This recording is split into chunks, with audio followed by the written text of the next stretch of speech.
Hi friends, welcome to SAM Institute Daily Current Affairs 2025 April 22nd. Today current affairs headlines Andhra Telangana DSC prepare అవుతున్న ప్రతి ఒక్క అభ్యర్థి and school assistant exit వరకు GK and current affairs మీకు చాలా important అయిన ఆంధ్రప్రదేశ్లో DSC notification వచ్చింది. ఈసారి మీరు గ్యారెంటీగా విజయం సాధించాలి. 7 years నుంచి వెయిట్ చేస్తున్నాం. 16,000కు పైగా మెగా డిఎస్సి నోటిఫికేషన్ వచ్చింది. 7 years నుంచి ఒక్క జాబ్ కావాలి, ఒక జాబ్ వస్తే మన లైఫ్ మారుతుంది అని మన కుటుంబం వెయిట్ చేస్తుంది. మన జాబ్ కోసం ఒక్క జాబ్ వస్తే మన లైఫ్ గ్యారెంటీగా మారుతుంది, మనకున్న విలువ కూడా మారుతుందన్న సమాజంలో మంచి గుర్తింపు మీకు అందరికీ కూడా మళ్ళీ చెప్తున్నా. జీకే అండ్ కరెంట్ అఫైర్స్ ఉపయోగించుకోండి, ఎందుకంటే కంటెంట్ అనేది బాగా ప్రిపేర్ అయ్యి ఉంటాం. జీకే అండ్ కరెంట్ అఫైర్స్ లాస్ట్లో ప్రిపేర్ అవుదాంలో ఏం కాదని చాలామంది వెయిట్ చేస్తారు. అలా చెయ్యొద్దు నాన్న. మనకి సమయం వచ్చింది కావున, నోటిఫికేషన్ ఆల్రెడీ వచ్చింది కావున మీరు రోజు ఫాలో అవుతూ ఉంటే మీకు చాలా ప్లస్ అవుతుంది. జాబ్ రావడానికి డిసైడింగ్ ఫ్యాక్టర్. మీ ఫ్రెండ్స్ అందరికీ షేర్ చేయండి, లైక్ చేయండి అన్న తప్పనిసరిగా. ఎస్, ఈసారి మీరు విజేతలు అవుతారు. గ్యారెంటీగా ఒక జాబ్ వస్తే మీ లైఫ్ మారుతుంది. ఓకేనా? సరే, టుడే కరెంట్ అఫైర్స్ హెడ్లైన్. ఇంట్లో first one Amrit Bharat rail అన్న. అమృత్ భారత్ రైలు వార్తల్లో ఉంది. ఇటీవల కాలంలో భారతదేశంలో రైల్వే రంగానికి సంబంధించి గ్యారెంటీగా ప్రశ్నారూపం వచ్చే అవకాశం ఉంది. అది ప్రధానంగా నమో భారత్ ర్యాపిడ్ ట్రైన్ అవ్వచ్చు, నెక్స్ట్ వందే మెట్రో ట్రైన్ అవ్వచ్చు, లేదా వందే భారత్ అవ్వచ్చు. భారతీయ రైల్వే ఏర్పాటై 2025 ఏప్రిల్ 16 నాటికి ఎన్ని సంవత్సరాలు పూర్తవుతుంది అవ్వచ్చు. ప్రస్తుతం ఇండియాలో ఎన్ని రైల్వే జోన్స్ ఉన్నాయనవచ్చు. ప్రస్తుతం ఇండియాలో రైల్వే శాఖ మంత్రి ఎవరనొచ్చు. ప్రస్తుతం ఇండియాలో రైల్వే బోర్డ్ చైర్పర్సన్ ఎవరనొచ్చు. గ్యారెంటీగా ఎలా అడిగినా రైల్వే రంగం నుంచి ప్రశ్న వచ్చే అవకాశం ఉంది. ఇప్పుడు వార్తలో అమృత్ భారత్ రైలు వార్తలో ఉంది. సెకండ్ వన్, బీహార్లో ఐఐటి గ్రామం. బీహార్ అంటే గుర్తు రావాల్సింది భారతదేశంలో పేదరికం ఎక్కువ రాష్ట్రం, భారతదేశంలో జనసాంద్రత ఎక్కువ రాష్ట్రం Bihar. Next one, Valmiki national park ఉన్న రాష్ట్రం బీహార్ గుర్తు రావాలి. వాల్మీకి నేషనల్ పార్క్ బీహార్ గుర్తు రావాలి. నెక్స్ట్ వన్, నలంద యూనివర్సిటీ ఏ రాష్ట్రంలో ఉంది? బీహార్ రాష్ట్రం గుర్తు రావాలి. బీహార్లో మగధ అనే ప్రాంతం ఉంటుంది. మీకు చరిత్రలో షోడశ మహాజనపదాలు చదివి ఉంటారు 16. ఈ 16 మహాజనపదాలు ప్రధానమైనది మగధ. ఆ మగధ ఎక్కడ ఉంది? బీహార్లో ఉంది. మనం చదివే ఉంటాం అంగ, కాశీ, కోసల, మగధ, చేది, పంచాల, సూరసేన, అస్సక, అవంతి, గాంధార, కాంబోజ, వజ్జి, మల, కురు, తెగలని చదివే ఉంటాం. అవన్నీ బీహార్కి, బీహార్కి సంబంధించివి. దాంట్లో ప్రధానంగా మగధ బీహార్లో ఉంది. ఓకేనా? గుర్తుపెట్టుకోవాలి. షోడశ మహాజనపదాలు అంటే 16, దాంట్లో ప్రధానంగా మగధ బీహార్ సరిపోతుంది. Valmiki national park Bihar. ఇప్పుడు మరలా బీహార్ వచ్చింది. బీహార్ వార్తల్లోకి వచ్చి ఒక గ్రామం ఐఐటిగా రికార్డులకు వచ్చింది. ఓకే ఫ్రెండ్స్, నెక్స్ట్ మన ప్రపంచంలో తొలిసారిగా 10G నెట్వర్క్. మనం 4G వినే ఉంటాం, 5G వినే ఉంటాం, రానున్న కాలంలో 6G కూడా వింటున్నాం మనం. అలాంటి 10G నెట్వర్క్ ఇటీవల కాలంలో ప్రపంచంలో తొలిసారిగా ఏ దేశం వార్తల్లోకి వచ్చిందంటే మీకు తెలిసిన జపాన్ అయ్యవచ్చు, లేదా చైనా అవ్వచ్చు. అందుకే చైనా దేశం గుర్తుపెట్టుకోవాలి, China. Okay friends, next one IIT Guwahati.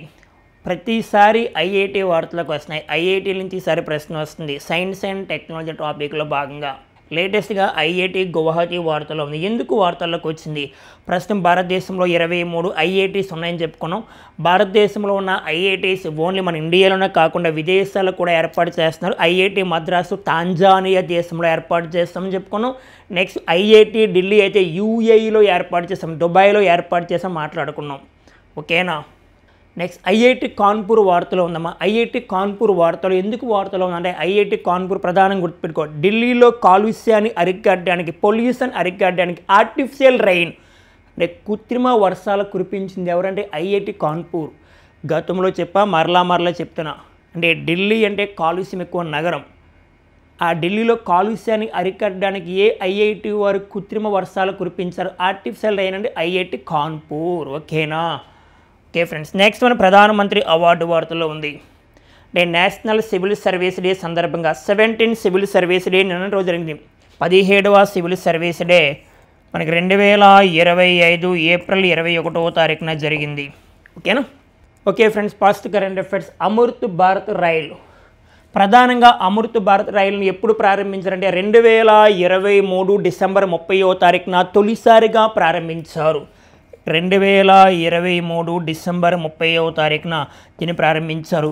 ఎందుకు ప్రారంభించారంటే సామాన్య ప్రజలకు ఇది ఉపయోగపడుతుంది. సామాన్య ప్రజలకు తక్కువ ఆదాయం మరియు మధ్యతరగతి కుటుంబాల కోసము భారతీయ రైల్వే ప్రారంభించింది. ఇప్పుడు అమృత్ భారత్ రైలు ఎందుకు వార్తలు ఉందంటే మరి ఇప్పటి వరకు అమృత్ భారత్ రైలు 2 నడుస్తున్నాయి భారతదేశంలో. ఇప్పుడు 3వ ట్రైన్ వచ్చింది. మరి 3వ ట్రైన్ మోడీ గారు ఏప్రిల్ 24న ప్రారంభిస్తారు, అంటే 2 డేస్ తర్వాత. ఇక్కడ మనం చూసుకుంటే బీహార్లో సహర్సా నుంచి ముంబైలో లోక్మాన్య తిలక్ టెర్మినల్ మధ్య ప్రారంభం చేస్తారు ఏప్రిల్ 24న. ఎవరు ప్రారంభిస్తారు? మోడీ గారు ప్రారంభిస్తారు. అంటే అమృత్ భారత్ రైల్లో భాగంగా 3rd ట్రైన్ అమ్మా. మరి ఫస్ట్ వన్, సెకండ్ వన్ ఏంటి చూద్దాం. అంటే ఫస్ట్ వన్ బీహారు ఢిల్లీలను అనుసంధానం చేసి ప్రారంభించారు, ఫస్ట్ ట్రైన్. సెకండ్ వన్ పశ్చిమ బెంగాల్ కర్ణాటక మధ్య 2వ రైలు ప్రారంభించారు.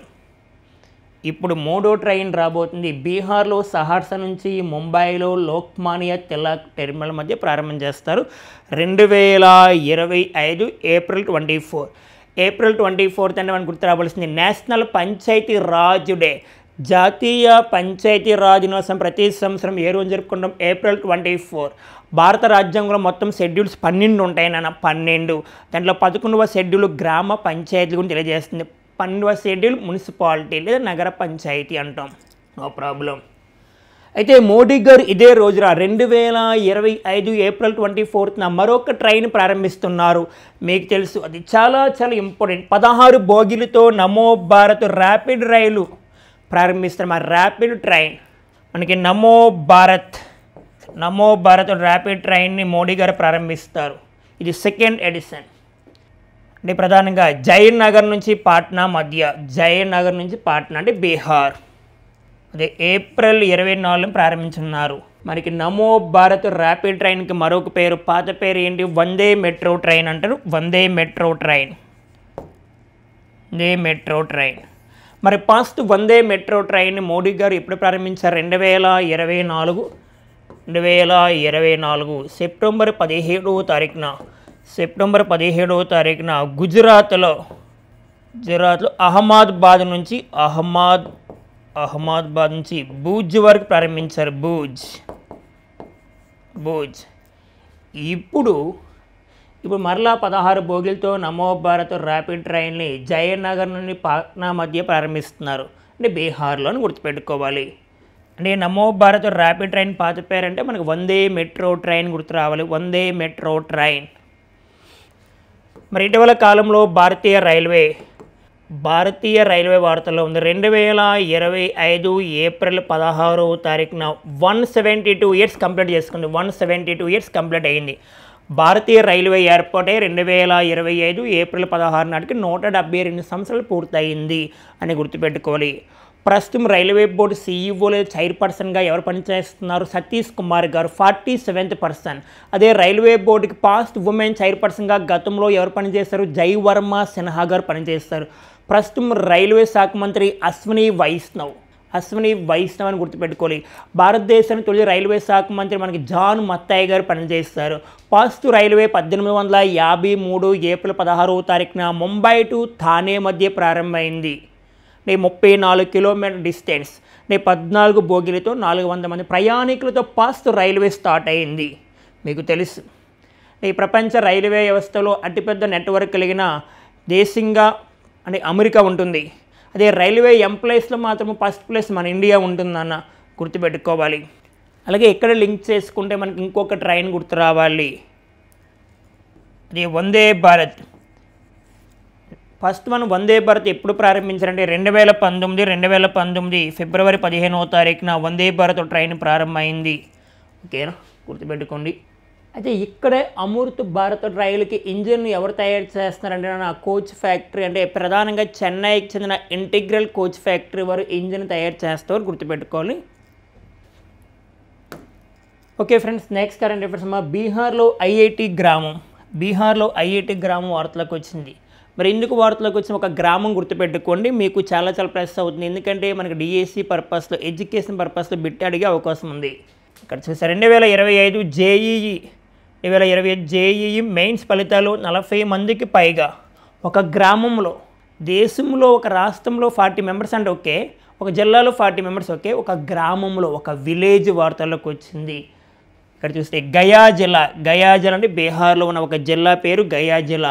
ఆ గయా జిల్లాలో ఏ గ్రామం వార్తల్లోకి వచ్చిందంటే పట్వాతోలి గ్రామం వార్తల్లోకి వచ్చింది. పట్వాతోలి గ్రామంలో, బీహార్ రాష్ట్రంలో ఉన్న పట్వాతోలి గ్రామంలో 40 మందికి పైగా జేఈఈ ఫలితాల్లో విజయం సాధించారు. ఒక కోచింగ్ సెంటర్, ప్రధానంగా ఆ కోచింగ్ సెంటర్ని ఒక వ్యక్తి స్థాపించారు. అసలు విషయం ఏంటంటే మెయిన్గా 1991లో పట్వాటోలి గ్రామంలో జితేంద్ర పట్వాకు ఐఐటి ర్యాంక్ వచ్చింది. మరి జితేంద్ర పట్వా గారే తర్వాత కాలంలో వృక్ష సంస్థాన్ కోచింగ్ సెంటర్ని ప్రారంభించి ఫ్రీ ఎడ్యుకేషన్ అందిస్తూ ఉన్నారు. ప్రధానంగా ఈ గ్రామం యొక్క ఇంపార్టెన్స్ ఏంటంటే వస్త్రాలు నేత వేసేవారు ఉంటారు, చాలా పేదరికంలో ఉంటారు. ఆ గ్రామం మొత్తంలో ఎక్కువ మంది నేత వేస్తూ ఉంటారు, వస్త్రాలను అల్లుతూ ఉంటారు. అటువంటి గ్రామంలో విజయం సాధించడం అనేది చాలా ఇంపార్టెంట్ అవుతుంది మనకి.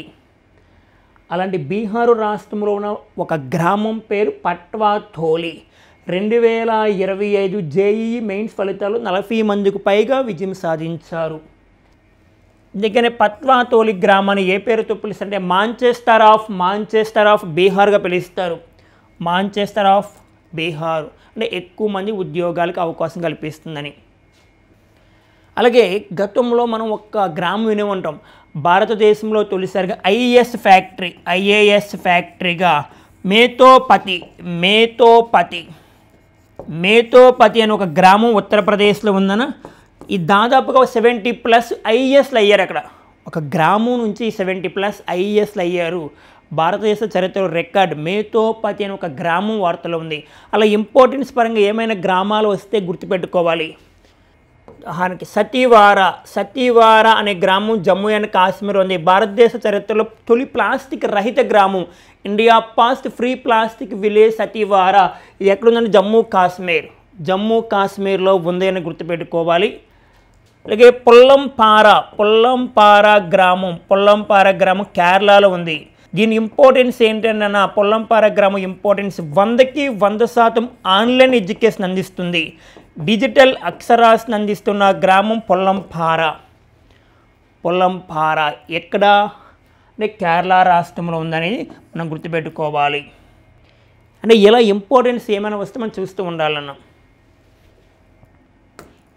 Okay friends, next current affairs మనం చూస్తే ప్రపంచంలో తొలిసారిగా 10G నెట్వర్క్ మరి లేటెస్ట్గా మనం చూస్తున్నాం. అంటే 4G 5G ఇవన్నీ వినే ఉంటాం. ఇప్పుడు ప్రపంచంలో తొలిసారిగా 10G నెట్వర్క్ ఏ దేశం ప్రారంభించబోతుందంటే చైనా దేశము. ఇక్కడ మనం చూసుకుంటే 10 GB/s వేగంతో పనిచేసే 10G బ్రాడ్బ్యాండ్ నెట్వర్క్ను చైనా దేశం ప్రారంభిస్తుంది. మరి ఈ నెట్వర్క్కి ఇంపార్టెన్స్ ఏంటన్నా జస్ట్ 1 సెకండ్ హై క్వాలిటీ ఉన్న మూవీస్ని, కంప్లీట్ మూవీస్ 2.5 గంటలు ఉన్న 2 మూవీస్ని 1 సెకండ్లో డౌన్లోడ్ చేసుకోవచ్చు. అంత ఫాస్ట్గా పనిచేస్తుంది. ఒక్కొక్క మూవీ 2.5 గంటలు ఉందనుకో, నెక్స్ట్ అలాంటి 2 మూవీస్ని 1 సెకండ్లోనే డౌన్లోడ్ చేసుకోవచ్చు. అంత ఫాస్ట్గా పనిచేసే నెట్వర్క్ని ఏ దేశం తీసుకురాబోతుంది? చైనా దేశం తీసుకురాబోతుందని గుర్తుపెట్టుకోవాలి.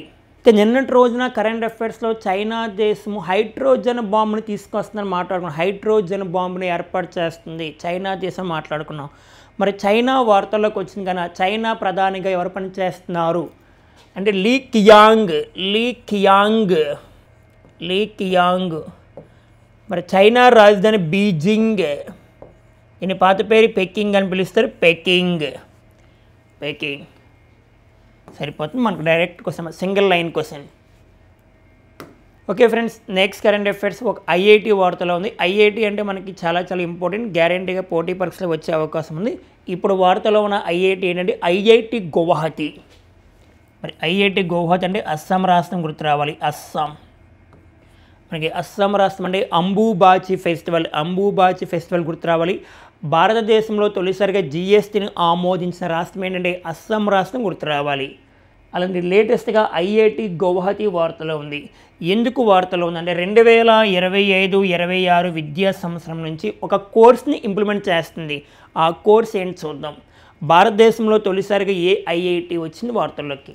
ఇక్కడ చూస్తే బయోమెడికల్ సైన్స్ అండ్ ఇంజనీరింగ్ 4 సంవత్సరాలు బ్యాచిలర్ ఆఫ్ సైన్స్ కోర్స్ ప్రారంభిస్తుంది. మనకి ఇంపార్టెంట్ అంటే ఇటీవల కాలంలో దేశంలో తొలిసారిగా బయోమెడికల్ సైన్స్ అండ్ ఇంజనీరింగ్ 4 సంవత్సరాల బ్యాచిలర్ ఆఫ్ సైన్స్ కోర్స్ని ఏ ఐఐటి వారు ప్రారంభించారు అంటే ఐఐటి గువాహతి. లేటెస్ట్గా మనం మాట్లాడుకున్నాం. ఇటీవల కాలంలో దేశంలో తొలిసారిగా పీజీ డిప్లొమా కోర్స్ని ఏ ఐఐటి వారు తీసుకొచ్చారో మాట్లాడుకున్నాం. ఐఐటి మద్రాస్ వారు. భారతదేశంలో తొలిసారిగా పీజీ డిప్లొమా కోర్స్ని ఏ ఐఐటి వారు తీసుకొచ్చారండి ఐఐటి మద్రాస్. ఓకేనా. ఇటీవల కాలంలో ఐఐటీస్ మీకు చెప్పుకొని ఒకసారి రీకాల్ చేసుకోండి. ఉదాహరణకి ఐఐటి హైదరాబాద్ అంటే ఐఐటి హైదరాబాదు గోదావరి నదిలో కాలుష్యం పైన పరిశోధన చేస్తుందని చెప్పుకున్నాం. నెక్స్ట్ వన్ ఐఐటి హైదరాబాద్ అంటే మా 3D ప్రింటెడ్ టెంపుల్ గుర్తు రావాలి. టెంపుల్. నెక్స్ట్ ఐఐటి హైదరాబాద్ మరొక ఇంపార్టెన్స్ ఏంటంటే ప్రధానంగా దివ్యాంగులకు సంబంధించి స్వరాజ్యబిలిటీ అనే ఒక పోర్టల్ని ప్రారంభించింది. స్వరాజ్యబిలిటీ అని పోర్టల్ని. ఒకవేళ అలా కాకుండా దివ్యాంగులకు సంబంధించిన నియో స్టాండ్ వీల్ చైర్ని ప్రారంభించిందంటే ఐఐటి మద్రాస్ అవుతుంది. Next IIT Madras. భారతదేశంలో తొలి ఐఐటి మీకు చెప్పా. ఇండియా పాస్ట్ ఐఐటి ఏంటంటే ఐఐటి ఖరగ్పూర్ లేదా మనం ఖరగ్పూర్ అంటాం. అది 1951లో ఏర్పాటు చేస్తారని చెప్పుకున్నాం. ప్రస్తుతం ఇండియాలో 23 ఐఐటీస్ ఉన్నాయి. దీంట్లో బెస్ట్ ఐఐటిగా ఉత్తమ ఐఐటిగా పేరు పొందింది ఐఐటి మద్రాస్. మరి ఐఐటి మద్రాస్ యొక్క ఫస్ట్ బ్రాంచ్ని ఏ దేశంలో ఏర్పాటు చేసాం? తాంజానియా ప్రధానంగా Zanzibar. Next one IIT Delhi యొక్క ఫస్ట్ బ్రాంచ్ని ఏ దేశంలో ఏర్పాటు చేసామంటే యూఏఈ అంటే దుబాయ్.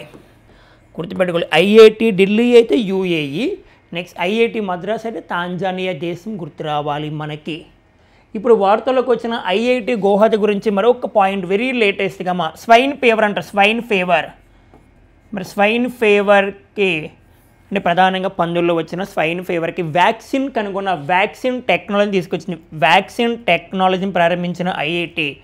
గుర్తుపెట్టుకో, స్వైన్ ఫీవర్కి వ్యాక్సిన్ టెక్నాలజీని ప్రారంభించిన ఐఐటి ఏంటంటే గౌహతి. ఓకేనా. Okay friends, next current affairs మనం చూసుకుంటే నేషనల్ సివిల్ సర్వీస్ డే ప్రతి సంవత్సరం ఎప్పుడు జరుపుకుంటాం? April 20. మరి April 20 నిన్నటి రోజున జరుపుకున్నాం. మరి నిన్నటి రోజున జరిగిన సివిల్ సర్వీస్ డే ఎన్నో సివిల్ సర్వీస్ డే అంటే 17 civil service day 17 civil service day 2025లో సెలబ్రేట్ చేసుకున్నాం. భారతదేశంలో సివిల్ సర్వీస్లో పితామహుడిగా ఎవరిని పిలుస్తారు? కార్న్వాలిస్. అదే father of modern civil service అయితే సర్దార్ వల్లభాయ్ పటేల్ని పిలుస్తారు. భారతదేశం తొలి మహిళా ఐపీఎస్ కిరణ్ బేడీ గారు తెలుసు. భారతదేశం తొలి మహిళా ఐఏఎస్ అన్నా జార్జ్ మల్హోత్రా. ఇవన్నీ మనం ఉన్నాం.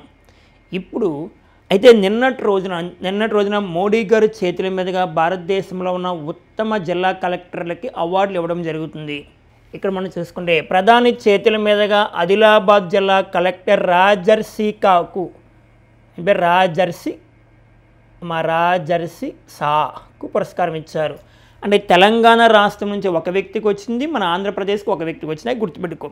అంటే దేశంలో ఎంతమందికి వచ్చింది అవసరం లేదు మనకి. అంటే ఆంధ్రప్రదేశ్ నుంచి ఎవరికి వచ్చింది, తెలంగాణ రాష్ట్రం నుంచి ఎవరికి వచ్చింది. ఇక్కడ ప్రధానంగా అవార్డు పేరు మనం గమనిస్తే ప్రధానమంత్రి ప్రజాస్వామ్య పరిపాలన ఉత్తమ పురస్కారం పిలుస్తారు. ఓకే, గుర్తుపెట్టుకోవాలి. ప్రధానమంత్రి ప్రజాస్వామ్య పరిపాలన ఉత్తమ పురస్కారము. దీన్ని సింపుల్గా ప్రధానమంత్రి అవార్డు. ఇక్కడ మనం చూస్తే 2023-24 సంవత్సరానికి నెక్స్ట్ వన్ ఆంధ్రప్రదేశ్ సంక్షేమ గురుకుల కార్యదర్శి ప్రసన్న వెంకటేష్ అందుకున్నారు. అంటే ఆంధ్రప్రదేశ్ నుంచి ఒక కలెక్టర్ అందుకున్నారు. ఎవరు అంటే ఆయన పేరు గుర్తుపెట్టుకోలేదు, ప్రసన్న వెంకటేష్. అదే తెలంగాణ రాష్ట్రం నుంచి రాజర్షి సా. నెక్స్ట్ వన్ దేశంలో 10 జిల్లాల కలెక్టర్లకు ఈ అవార్డు కేంద్ర ప్రభుత్వం ప్రకటించింది.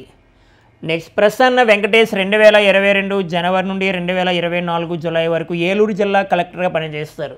ప్రస్తుతమైన ఆంధ్రప్రదేశ్ సంక్షేమ గురుకుల కార్యదర్శిగా పనిచేస్తున్నారు.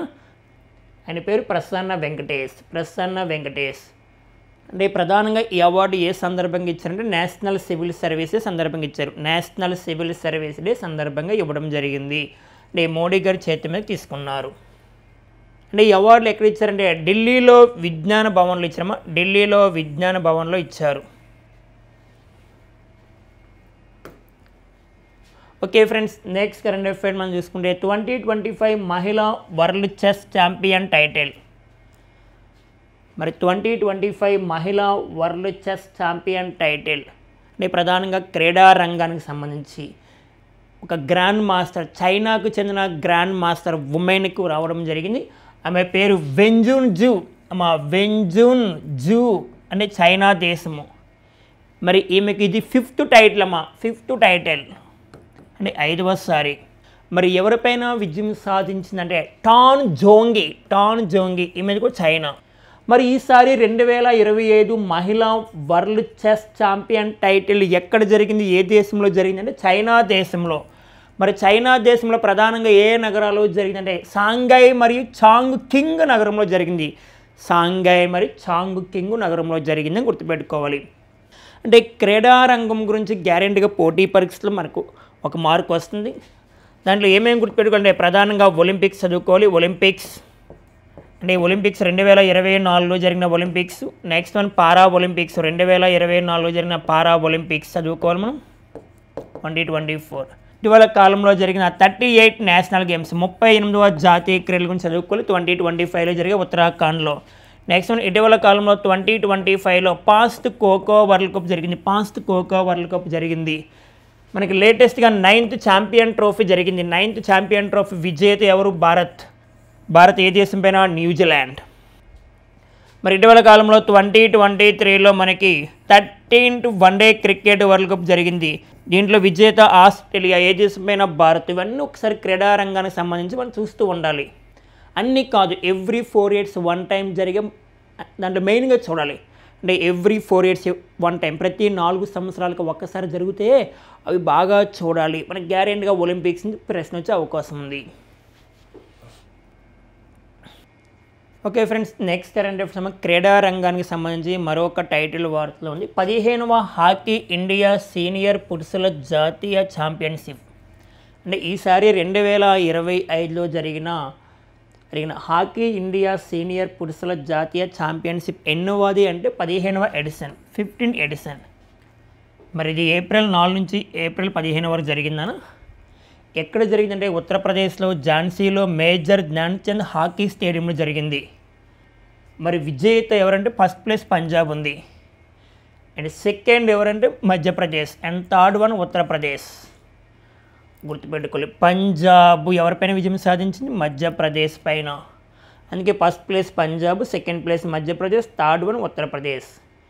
ఈసారి జరిగిన హాకీ ఇండియా సీనియర్ పురుషుల జాతీయ ఛాంపియన్షిప్ని ఎవరు కండక్ట్ చేస్తే, ఎవరు ఆర్గనైజేషన్ చేస్తారు అంటే హాకీ ఇండియా నిర్వహించింది. మరి ప్రస్తుతం హాకీ ఇండియా ప్రెసిడెంట్ ఎవరంటే దిలీప్ కుమార్ తిర్కీ గారు ఉన్నారు. ప్రస్తుతం hockey India president Dilip Kumar Tirkey. Okay friends, next current affairs మనం చూసుకుంటే ఒక డే వార్తల్లో ఉంది.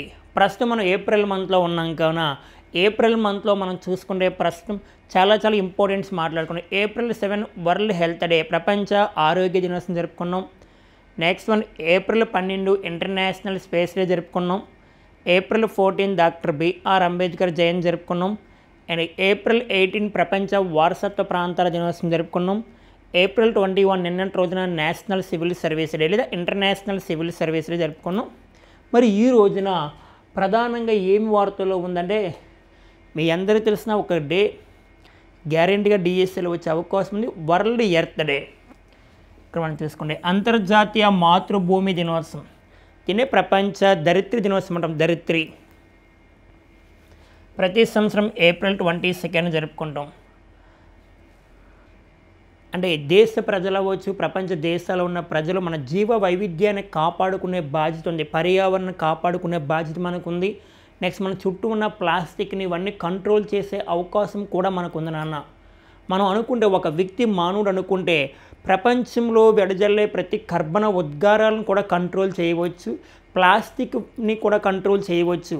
జీవ వైవిధ్యాన్ని కాపాడుకుంటే మన ప్రాణాలు కూడా మంచిగా ఉంటాయి, ప్రాణాలకు మంచి రక్షణ కలుగుతుంది, ఇంకా ఎక్కువ కాలం బ్రతకొచ్చు, అంటే సమాజానికి మంచి చేసినట్టు ఉంటుంది నాన్న.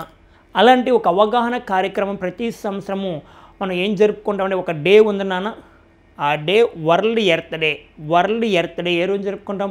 Every year April 22. April 22. మనం చుట్టూ ఉన్న వాతావరణ ప్రాబ్లమ్స్ వల్లే మన చుట్టూ ఉన్న వాతావరణంలో మార్పులు జరుగుతూ ఉంటాయి. దాంట్లో ప్రధానంగా భూకంపాలు, తుఫాన్లు, విపత్తులు వస్తూ ఉంటాయి. మనం ఎప్పుడైతే పర్యావరణం కాపాడుకున్నామో ఆటోమేటిక్గా వాటిని కంట్రోల్ చేయవచ్చు. ఇటీవల కాలంలో మనకు ఒక దేశం వార్తలకు వచ్చింది చెప్పుకున్నాం మీకు. ఒక దేశం తువాల్ దేశం. ఈ తువాల్ దేశం రానున్న కాలంలో మునిగిపోయే అవకాశం ఉంది. దాదాపుగా 40% మునిగిపోయింది. అలాంటి దేశంలో ఇటీవల కాలంలో ఒక ఏటీఎంని ఏర్పాటు చేసుకుంది. అంటే తువాల్ దేశంలో ఇప్పటివరకు ఏటీఎం సర్వీసులు లేవు. అలాగే ఇటీవల కాలంలో ఒక దేశం వార్తలో ఉంది, వెనిజులా దేశం. All glaciers loss of country. ఆ దేశంలో మంచు పర్వతాలు, హిమనదాలు పూర్తి కరిగిపోతున్నట్లు ఆ దేశం వార్తల్లోకి వచ్చింది. ఇవన్నీ పర్యావరణం సంబంధించి. అయితే ఇక్కడ ఒకసారి మనం చూసుకుంటే 1969 అక్టోబర్లో శాన్ ఫ్రాన్సిస్కోలో జరిగిన యునెస్కో సమావేశంలో అమెరికాకు చెందిన పర్యావరణవేత్త జాన్ మెక్కానెల్ భూమి ప్రాముఖ్యం భూమి యొక్క ఇంపార్టెన్స్ ఏంటో తెలియజేశాడు. ఇక్కడే అయితే ఈసారి 1970 April 22న తొలిసారిగా అమెరికాలో ఎర్త్ డే నిర్వహించారు. అంటే ప్రపంచంలో తొలిసారిగా 1970 April 22న అమెరికాలో ఎర్త్ డే నిర్వహించారు. నెక్స్ట్ 2009లో UN జనరల్ అసెంబ్లీ ఆమోదించింది. అంటే వరల్డ్ ఎర్త్ డే జరుపుకోండి అని. మరి UNO జనరల్ అసెంబ్లీ ఎప్పుడు ఆమోదించిందంటే 2009. ఓకేనా, 2009లో ఆమోదించింది. ఇక్కడ ఒక పుస్తకం గుర్తు రావాలి. పర్యావరణ ఉద్యమాల్లో అత్యంత ప్రసిద్ధి చెందిన ఒక పుస్తకం మీకు బయాలజీలో ఉంటుంది. ఆ పుస్తకం పేరే సైలెంట్ స్ప్రింగ్ అమ్మ. Silent spring. మరి సైలెంట్ స్ప్రింగ్ అనే పుస్తకం 1962లో రాసిన ఒక వ్యక్తికి రాసెల్ కార్సన్ రాసిన ఒక బుక్ పేరే సైలెంట్ స్ప్రింగ్. దేనికోసం అంటే ప్రధానంగా పర్యావరణ ఉద్యమం గురించి, పర్యావరణ ఉద్యమాల గురించి తెలియజేసే ఒక బుక్. అది చాలా చాలా important. Okay friends, next current affairs మనం చూస్తే హారన్లుగా భారతీయ సంగీత వాయిద్య శబ్దాలు. మనం డైలీ చూస్తాం వాహనాలకి ఉన్న హారన్లు. అంటే దాంట్లో ప్రధానంగా రకరకాలమైన శబ్దాలు వస్తూ ఉంటాయి. అంటే కార్లు అవ్వచ్చు, నెక్స్ట్ లారీలు అవ్వచ్చు, నెక్స్ట్ బైక్లు, స్కూటీలు, ఇవన్నీ చూసుకుంటాం మనం. అంటే ఒక వ్యక్తి ఒకలా ఉంటుంది హార్న్, మరొక వ్యక్తి ఇంకోలా హార్న్ ఉంటుంది. ఇవన్నీ శబ్దాలు విపరీతంగా వస్తూ ఉంటాయి మనకి. అలా వాటిని కంట్రోల్ చేసి దీనిలో ప్రధానంగా భారతీయ సంగీత వాయిద్యాలను శబ్దాలుగా తీసుకురావాలని ఒక వ్యక్తి ప్రకటించారు. ఆ వ్యక్తి గడ్కరీ. ఇక్కడ మనం చూసుకుంటే రోడ్ ఎక్కితే చాలు హారన్ల మోత మోగుతుంది, రకరకాల శబ్దాలు చిరాకు తెప్పిస్తుంటాయి. ఈ నేపథ్యంలో కేంద్ర రవాణా రహదారుల మంత్రి నితిన్ గడ్కరీ ప్రశ్న ఎలా రావచ్చు మనకి అంటే ప్రస్తుతం రోడ్ల లేదా కేంద్ర రవాణా మరియు రహదారుల మంత్రి ఎవరు అంటే నితిన్ గడ్కరీ. నెక్స్ట్ భారతీయ సంగీత వాయిద్యాల నుంచి వచ్చే శబ్దాన్ని మాత్రమే వాహనాలకు హారన్గా వినియోగించుకునేలా ఓ చట్టాన్ని తీసుకురావాలని భావిస్తున్నారంట. ఇందులో ప్రధానంగా flute, next tabla, next violin, harmonium వంటి వాయిద్య పరికరాల ద్వారా రూపొందించిన శబ్దాలను తీసుకొస్తారు వాహనాలకి రానున్న కాలంలో. దీనివల్ల భారతదేశం యొక్క సంస్కృతి యొక్క విలువ కూడా తెలుస్తుంది ప్రజలకి. Okay friends, next current affairs ప్రముఖ వ్యక్తి. అంటే ఇటీవల కాలంలో వార్తలో ఉన్న వ్యక్తులు మరణాల గురించి మాట్లాడుకుంటే ఒక ప్రముఖ వ్యక్తి మరణించినట్లు వార్తల్లోకి వచ్చింది. మరి ఆయన మీ అందరికీ తెలిసిన వ్యక్తి. ఆయన పోప్ ఫ్రాన్సిస్ కన్నుమూత. అంటే పోప్ ఫ్రాన్సిస్ కన్నుమూత రోమన్ క్యాథలిక్ చర్చి తొలి లాటిన్ అమెరికన్ నేత పోప్ ఫ్రాన్సిస్ కన్నుమూశారు. నెక్స్ట్ 1936 December 17న అర్జెంటీనాలో జన్మించిన పోప్ ఫ్రాన్సిస్ 2013 March 13న 266 పోపుగా ఎన్నికయ్యారు. మా 266వ పోపుగా ఎన్నికయ్యారు. దక్షిణ అమెరికా నుంచి పోపుగా ఎన్నికైన తొలి వ్యక్తి ఈయన. దక్షిణ అమెరికా నుంచి పోప్ అయిన తొలి వ్యక్తి ఎవరు అంటే మనకి పోప్ ఫ్రాన్సిస్.